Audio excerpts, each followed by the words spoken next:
शुरू करती हूँ।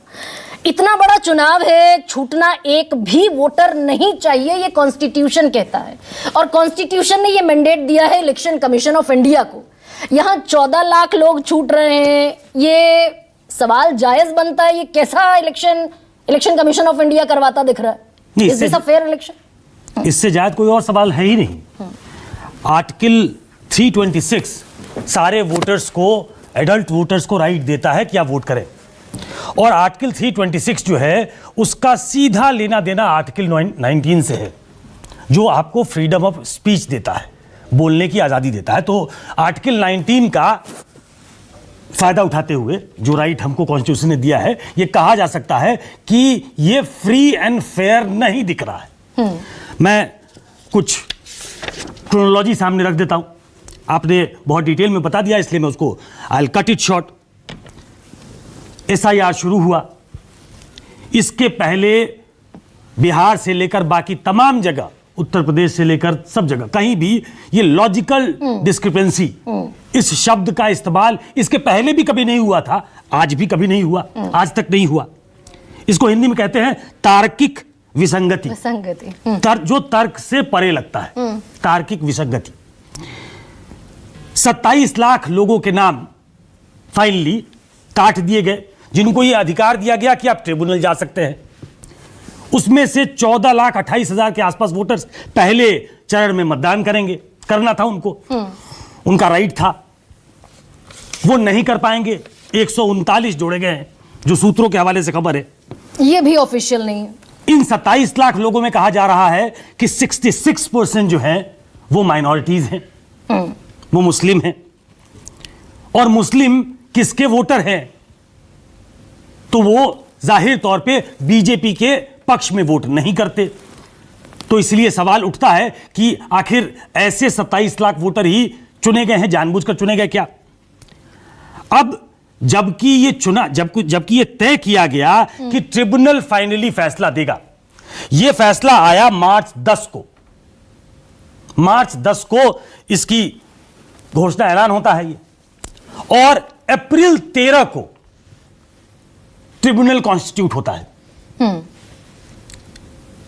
अब इससे बड़ा मतलब घालमेल क्या हो सकता है, मुझे मालूम नहीं।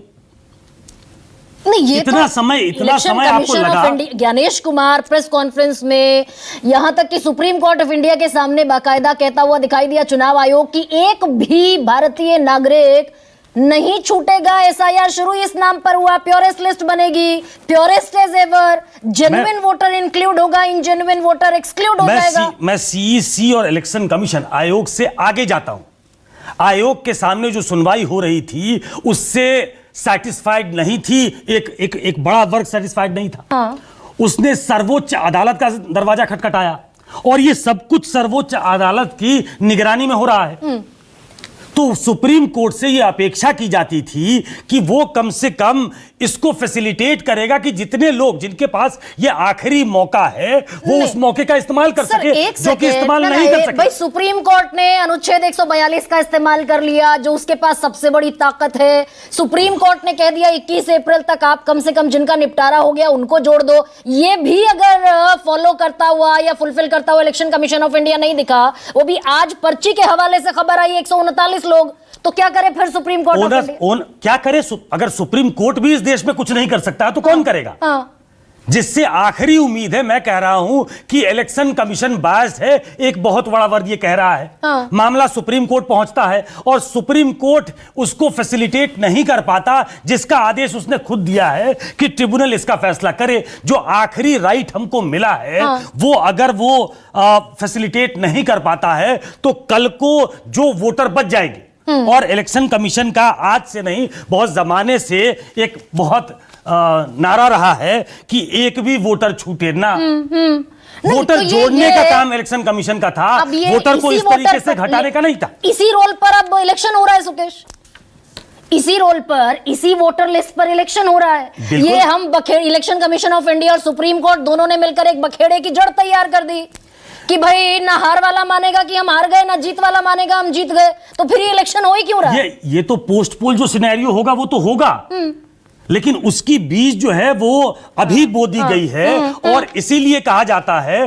कि क्या ये फ्री एंड फेयर इलेक्शन हो रहा है जो कॉन्स्टिट्यूशनल मैंडेट देता है। देखिए, इलेक्शन कमीशन कोई कृपा नहीं कर रहा किसी पे, वेरी ट्रू, ये कॉन्स्टिट्यूशनल राइट है हमें, मतदान का मौलिक अधिकार है हमें, जो पहले 21 साल में मिलता था, बाद में 18 साल में किया गया। और ये 18 साल किसने इन्विसेज किया था? मैं एक टिप्पणी, एक कोट के साथ खत्म करता हूं।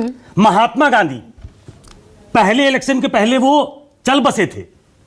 उन्होंने जब कांग्रेस का कॉन्स्टिट्यूशन ड्राफ्ट किया था, तो मैं 4 लाइन पढ़ के सुना देता हूं उन्होंने क्या लिखा था। उन्होंने लिखा था, it establishes an adult suffrage open to men and women.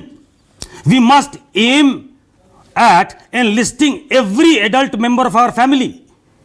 It should be our boast to have as many women as men on our register, and we should have all the Muslimans, all the caste, all the artisans, all the pariahs कहते हैं जो सबसे नीचे पंक्ति में खड़ा व्यक्ति है, जो सबसे वो दीनदयाल की का नीचे पंक्ति वाला जो खड़ा व्यक्ति है, all the pariahs whom we can induce to come to our register.